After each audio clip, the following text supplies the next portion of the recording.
All right, so if you're listening to this, you're probably looking to nail those job interviews and make some really great connections out there. Smart move. Yeah.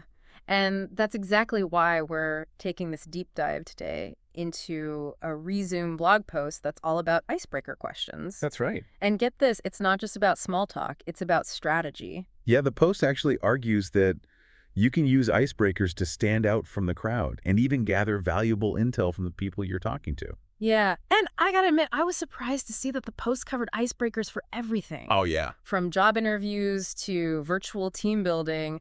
I mean, I didn't think there was much strategy to how was your weekend in a Zoom meeting. Well, there's definitely an art to it. Okay. Think about it. A thoughtful icebreaker can really set the tone for a productive meeting or help colleagues connect on a more human level, especially if they're remote. Right. And when it comes to networking events, the right question can be the key to unlocking a really valuable relationship. Yeah. I once saw someone land a job offer simply because their icebreaker sparked a conversation that revealed a shared passion with the hiring manager. Wow. Yeah. That's incredible. Okay, so we're convinced icebreakers are important, but how do we go from those generic questions to something that really makes an impact? Well, the blog post breaks it down into 4 key characteristics of a strong icebreaker. Okay. They need to be open-ended, contextually relevant, authentic, and neutral. Okay. I'm seeing a pattern here. It's not just about asking any question. It's about asking the right question in the right way. Exactly. But what does that look like in practice? Let's take contextually relevant. For example, if you're at a tech conference, asking someone about the latest AI developments is going to be a lot more engaging than asking about the weather. Right. It shows that you're tuned into their world. Or imagine you're interviewing for a marketing role. Instead of asking, what's a typical day like? You could ask, what's the most exciting marketing campaign this company has launched recently? You say that shows you've done your research and you're genuinely interested in their work. That's a great point. It's almost like tailoring your resume, but for conversations. Yeah. So you've got to be thoughtful, but also genuine. Yes. No robotic recitations, right? Absolutely. Authenticity is key. The blog post stresses that your personality should shine through. You want to spark a genuine connection, not just go through the motions. So it's a balancing act, being strategic, but also being ourselves. Now, the source also dives into some specific examples of effective icebreakers. Yeah. Are there any that really stand out to you? There are quite a few gems in here for job interviews. I particularly like, what inspired you to join this company? It goes beyond the typical, why do you want to work here? And shows you're interested in their personal journey. Right, it's almost like you're asking for a mini mentorship moment right there in the interview. Exactly. What about for networking events? Those can be tricky. This one's interesting. If you could revisit the start of your career, what would you do differently? It's a great way to encourage reflection and potentially uncover shared experiences or even valuable advice. And it positions you as someone eager to learn from those who've come before you. I like that. It's not just about making small talk. It's about gathering insights that could actually help you in your own career. Right. What about virtual meetings? We're all spending so much time on Zoom these days. For virtual settings, the source suggests something like, what's been a highlight of your week so far? It injects a bit of positivity into the conversation and allows people to share something personal, which can be really helpful for building rapport with remote colleagues. See, I was thinking virtual icebreakers were all doomed to be awkward, but that's actually quite clever. Yeah. It's casual, but still opens the door for a genuine connection. What about team building? Any good ones for that? If you could swap roles with anyone on the team, whose job would you choose? This one stood out to me. It's a fun way to encourage people to think about each other's roles and responsibilities. I could see that leading to some interesting conversations, maybe even uncover some hidden talents or interests within the team. Absolutely. So we've covered a lot of ground here, from the why to the how, and even some specific examples. We have. But I'm guessing there's a lot more to this art of the icebreaker. Where do we go from here? Yeah, you're right. We've laid the groundwork, but now comes the challenging part.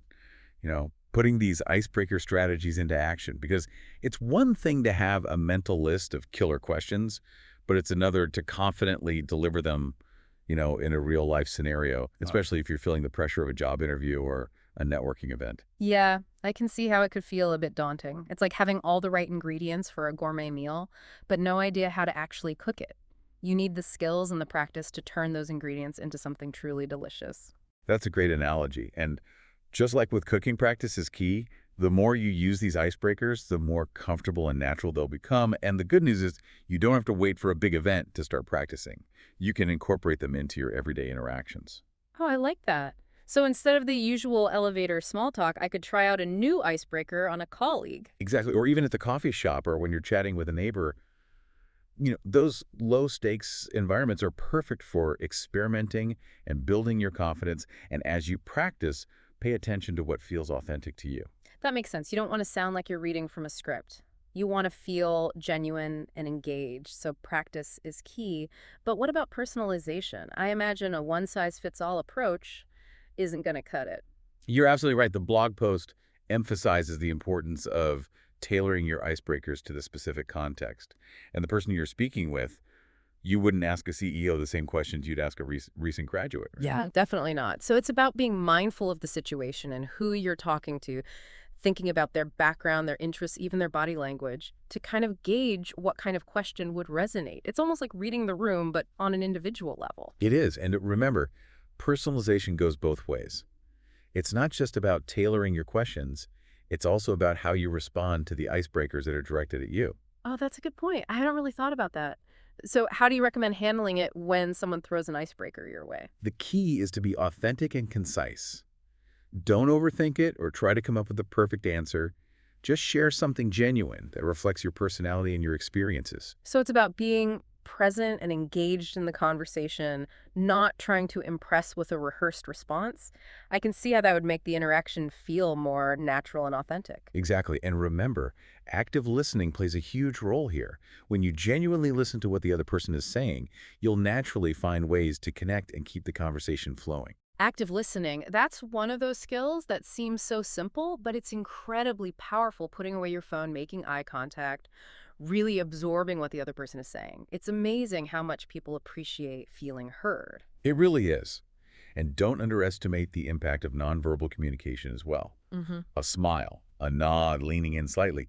These all signal that you're interested to invest in the conversation. Okay, so we've got practice personalization, active listening. It's all starting to come together. But I think what trips a lot of people up, especially in a job search setting, is figuring out how to answer icebreakers in a way that showcases their skills and experience. You've hit on a crucial point in a professional context. Those seemingly casual questions can actually be subtle opportunities to highlight your qualifications. That's where preparation comes in before any networking event or interview. Think about your core strength, your accomplishments, the experiences that make you uniquely qualified.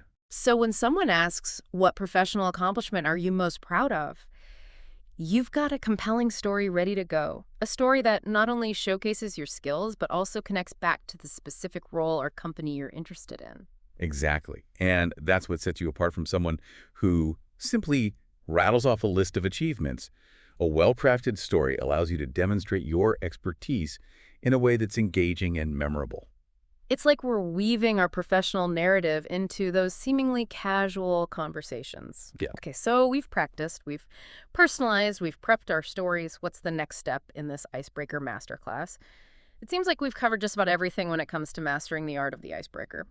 But before we wrap up this deep dive, I want to circle back to something the source emphasized, the importance of the follow-up. Oh, definitely. They argued that this is where you can truly transform those initial interactions into lasting relationships. It's true. The follow-up is often where the real magic happens. Yeah. Think about it. You've just had a great conversation. You've made a connection. Yeah. But then how do you nurture that connection and turn it into something meaningful? Right. Because it's easy to get caught up in the moment, exchange business cards, connect on LinkedIn, and then crickets. So how do we avoid that awkward silence and actually build a relationship? The source offers some really practical advice here, emphasizing the importance of documenting key details from your conversations. It might seem simple, Oh, but jotting down a few notes about the person, their interests, maybe a challenge they mentioned, can make all the difference when you follow up. it's like creating a personalized cheat sheet for building relationships. Exactly. So instead of a generic, "It was nice to meet you" message, you can say something like, "I was really interested to hear about your work on that project. I'd love to learn more about your approach sometime." Exactly. That level of personalization shows you were genuinely listening and that you value the connection, and it opens the door for a more in-depth conversation. And that's how you turn a casual chat into a potential mentorship opportunity, a valuable industry contact, or even a job lead. It's amazing how a simple follow-up can make such a big difference. It really can. And it goes beyond just sending a message or an email. Think about ways to stay on their radar, maybe share an article they might find interesting or comment on one of their posts. Oh, Those small gestures can go a long way in building a genuine relationship. okay, so we've got the tools, the techniques, and the follow-up strategy. I'm feeling ready to tackle those icebreakers head on. But before we wrap up, I want to acknowledge that some listeners might still be feeling a bit intimidated by all of this. It can feel vulnerable to put yourself out there, especially in a professional setting. You're absolutely right. It's completely normal to feel a little apprehensive, especially if you're not used to stepping outside of your comfort zone. But here's the thing. Everyone feels awkward sometimes. Yeah. Even the most seasoned professionals have moments where they feel unsure or out of their element. Yeah. It's all part of the process. Embrace the learning curve. Be kind to yourself and celebrate those small wins along the way. So, what's the one piece of advice you would give to someone who's feeling hesitant about putting these icebreaker techniques into practice? I would say start small. Don't feel like you have to overhaul your entire approach overnight. Maybe try out one new icebreaker in your next team meeting or jot down a couple of questions to ask at that upcoming networking event. Even something as simple as paying more attention to how you greet people in the hallway can make a difference. It's about shifting your mindset and seeing those everyday interactions as opportunities for connection. I love that it's not about a radical transformation, it's about small, intentional steps in the right direction. And remember, every conversation, even if it feels a little awkward, is a chance to learn and grow. You're building your confidence, honing your communication skills, and expanding your network one interaction at a time. Okay, I'm feeling inspired. Good. But before we send our listeners off to break the ice out there in the world, is there any final wisdom you want to impart? One final thought I want to leave you with is the importance of your energy and intentions when you approach these conversations with genuine curiosity and a desire to connect it. Shows people can sense when you're truly interested in them, and that authenticity is what makes all the difference. It's like that saying, people may forget what you said, but they'll never forget how you made them feel. And when you bring positive energy and genuine interest to those interactions, you create a lasting impression. Precisely so, as you embark on your icebreaker journey, remember to be yourself, be curious, and be kind, and watch as those authentic connections open doors you never thought possible. That's a great note to end on. So go out there and break some ice, experiment, have fun, and don't be afraid to be yourself. Until next time, keep diving deep.